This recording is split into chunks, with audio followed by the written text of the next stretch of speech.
Hello and welcome to today's LOL Esports Roundup, where we're going to cover the games that took place today at Worlds 2022 and preview the quarterfinal matches for tomorrow, and also touch on a little bit of news from today. Down in the description, you'll see 3 links: Twitter, Discord, YouTube membership. Twitter, follow me there. Discord, join us. We BS about the games as they go on, like we were talking about JDG and Rogue as it occurred today in the quickie fashion that it did. And then lastly, YouTube memberships, $3 you get $3 a month you get a badge in the comment section, as well as well, I guess that's what you get. At $10 you get the badge. $10 a month you get the badge, and you get predictions, which I mean that's where I give my prediction who I think is going to win these games before they occur. I had 3-1 for this. JDG winning, so I'm 63 and 20 so far. So we're doing well. That's roughly 75%. Now, the news, just get it out of the way. Usually I don't cover small region news, minor region news, but we just saw Beyond Gaming. They're fresh in our mind. The only news I will talk about is news officially on Leaguepedia. So the G2 news still isn't official, so I'm not going to talk about it. But Beyond Gaming, their coach Benny is out. Whether he's leaving or looking for another option is, up in the air. But in 2 years, he brought Beyond Gaming to Worlds twice. He went 52-20 domestically and 3-6 at Worlds between the last 2 years. Last year, he lost a best of 5 to HLE, which had Chovy and Deft on it. Obviously, a quarterfinalist at Worlds. And then this year, very disappointing that they didn't even get into the best of 5 stage. So it's kind of weird because I know you didn't have success at Worlds, but how often has the PCS 2 seed had success at Worlds? And also, domestically, there's a lot of dominance there.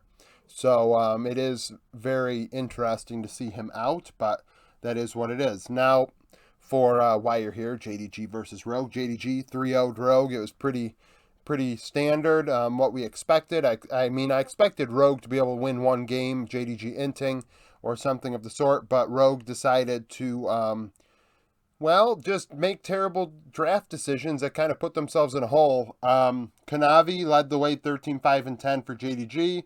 369 led in damage with 29%, going 7-5-17.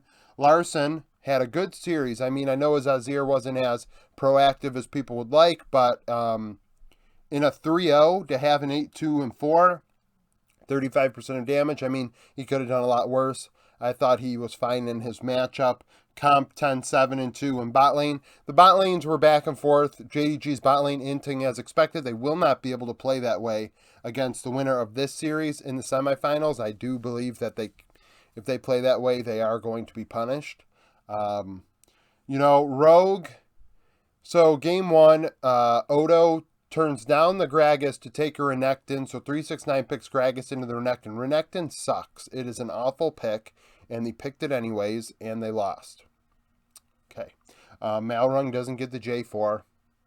He picks Vi. He's active on the Vi. He does work in the early game.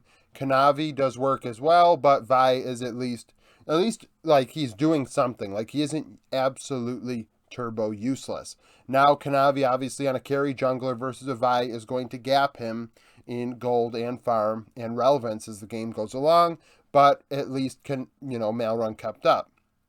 Now game 2, Rogue get the Maokai, and they go Lucian Nami again. They run back Lucian Nami, choosing not to take the J4, which I thought was sus. I thought that was a bad call. So now Malrung ends up getting Lee Sin. Malrung's Lee Sin is 10-21 in his career. It is not a good pick. He builds it terribly in this game, and they lose because of that, in addition to many other factors. But the fact is, Rogue just, what the hell? Like, we know, I'm the harshest critic of Malrung. A lot of people didn't like that I had him so low in my jungler rankings, and I'm like, well, on J4, he's good, but everything else he's not. And they just chose not to prioritize getting him on J4. Game 3, J4 was up throughout the entire draft, and they did not pick it. They picked Lee Sin again to go Lee Sin LeBlanc in 4-5. I mean, at least they didn't go Lucian Nami, then Kalista Soraka, and I was hoping they would pick the Soraka, honestly, in game 1, game 2. I mean, they waited till game 3 to pick it, and it was viable. Like, the bot side of the rift for Rogue did not lose them this series. They did not get gapped by any means. I think anybody that thinks they were gapped is literally just so, high on JDG that they're literally just ignoring what is occurring in game. But, like, it's just like, why are we drafting this way? Why are you drafting this way? Now, it didn't make sense. JDG, I've had as a team that is in conversation to win the tournament for a long time now. So seeing them 3-0, not overly shocking. So that was pretty much it. I mean, Rogue kind of shot themselves in the foot and draft all 3 games. JDG obviously playing very well. 369 did well on the Ornn in game 3. Kanavi being Kanavi was great in game 1 on Graves. So the fact of the matter is, it was the Kanavi 369 show as expected. Pretty run of the mill, what we anticipated. Tomorrow we got T1 and RNG. This is a rematch of MSI Finals 2022, where RNG would win 3-2. Bin was the star of the show, going 22, 9, and 16, including a game 1 13 kill game on a Gwen, I believe. Now Zeus versus Breathe is what we want to watch now, right? Because Bin's out, Breathe is in. Can Zeus respond after that? Now that the meta is starting to shift towards top lane a bit, can he perform, gap, breathe, assert dominance up there, I guess, because I believe top lane is up for grabs in this series. I think jungle is up for grabs, as well as mid lane. Bot lane I would give to RNG in the bot role, and then Karya at support. So I think this series is going to go 5 games. It's a matter of who shows up and who doesn't. I think like both mid laners are going to be very proactive trying to make things happen. That's going to be where their value lies.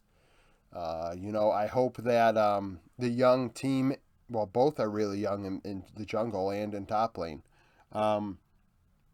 This is going to be a fun series. It's going to be much closer than it was between JDG and Rogue. I think that really no prediction is the wrong answer. I think a 3-0 would be the only wrong type of prediction people would make about this. I don't see it very one-sided.